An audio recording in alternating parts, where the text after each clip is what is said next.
Hey, welcome back to the Disney Plus Everyday Challenge, and today we have Hubble's Cosmic Journey. Yes, the Hubble Space Telescope is what this National Geographic documentary is all about. It's about 44 minutes long. It's from 2015, so it's a little bit older, but if you could have said, hey, guess who's narrating this documentary about the space, the Hubble Space Telescope, who would you have said? Who would you have said is going to be the narrator for this? Neil deGrasse Tyson, of course. Yeah, this documentary it's showed me a whole lot of stuff that I didn't realize went into launching this historic, iconic piece of machinery. Seems like the poorest word I could use. When it comes to science, astrophysics, cosmology, all these things, it's like being blind and then suddenly having sight. This is something that revolutionized our understanding of the galaxy, the universe, in fact, in many ways, and it almost didn't happen. And so we get a little bit of a dramatic story out of this, of lots of hard work from engineers and designers and astronauts and the people behind the money, Barbara Mikulski, Senator Barbara Mikulski, trying to push that money to the project. Everybody putting a ton of work at the NASA Goddard station. It had been in the works for decades. The work, it was originally launched, God, I can't even remember when, the 80s. And of course, what can stop a space telescope from being launched into space? Well, tragic accidents, like the 1986 Challenger explosion, and why have I already forgotten the name? I hate that I have, on a second attempt to repair issues in 2003, I believe, Discovery.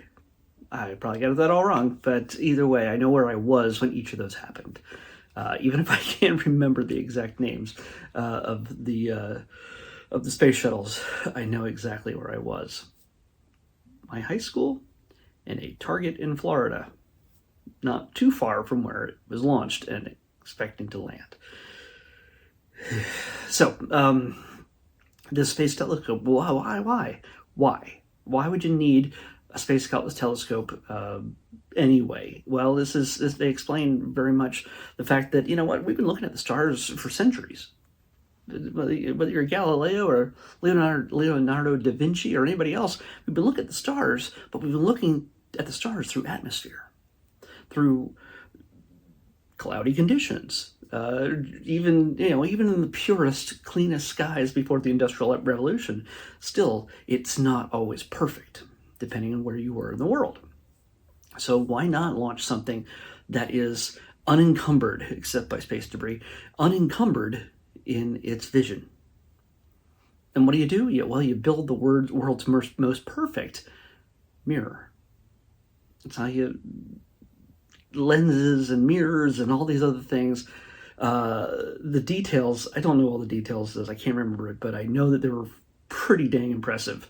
In order to make a mirror that would work in a telescope of this size in space, to be able to see as far as they had hoped, you needed to have a mirror as flat, as clean, as pristine as anything humanity has ever made in history. And it was not an easy task.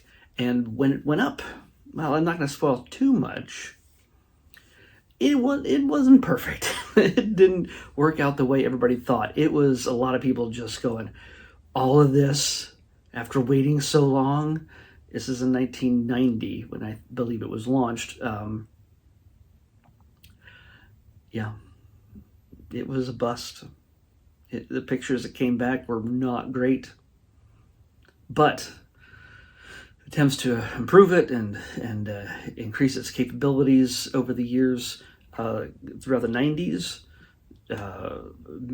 change things. And for me to tell you this right now, yeah, spoilers, but it's part of real history. It's not a movie. So let me tell you this: the Hubble telescope exists. If you know about the Hubble, if you care about the Hubble telescope, well, guess what? You already know what it has given us, what it has shown us about the galaxy, and it is nothing short of breathtaking.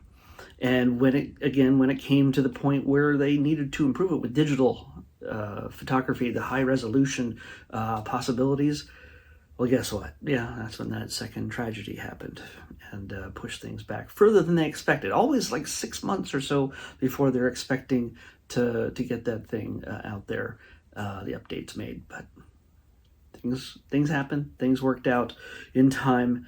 And what's most important about this, not just beyond just seeing all of the just fantastic, mind-blowing pictures, it's the kind of thing, I believe, if you go to the NASA site, website, I believe they might have links. I should have checked this out. Sorry. They might have links to high resolution photos that you can download and keep and use. I believe. Tell me if I'm wrong, NASA. I'm sorry, but you can use, but make a wallpaper, print a canvas out and put it on your wall. I believe you can use these free of charge. I hope I'm right. That's what I heard recently. But you can. It's some amazing stuff.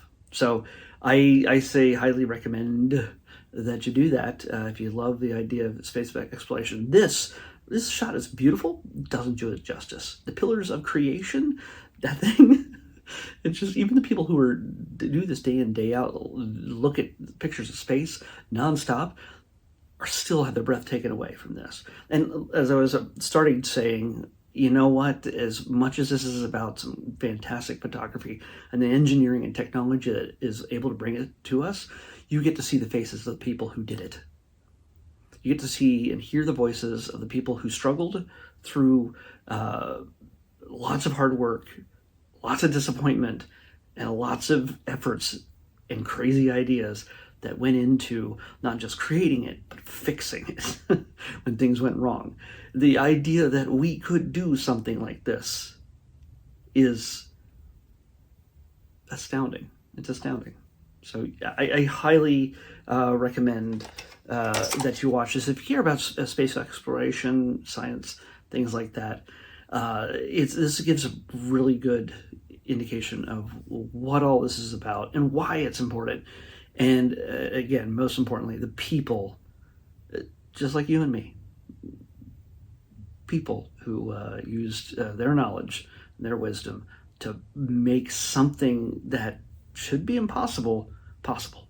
So, and there's going to be another generation, more generations out there that are going to improve upon their work, make things even better in time. So yeah, I think we've had another one go up, haven't we? I'm really out of the loop on this. Nobody calls me, but we have other means of seeing the stars, and Hubble was that kind of first generation, still giving us great pictures, I guess.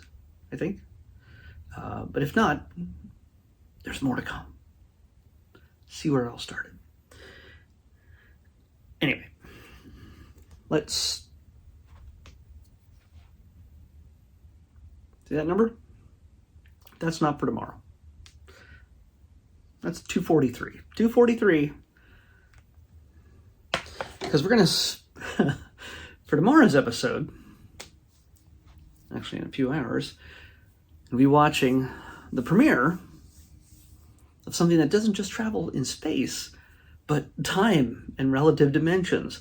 Yes, while we did have the specials featuring David Tennant back in December, it's been a while, the brand new season with the brand new Doctor has arrived on Disney Plus tomorrow, slightly in the future.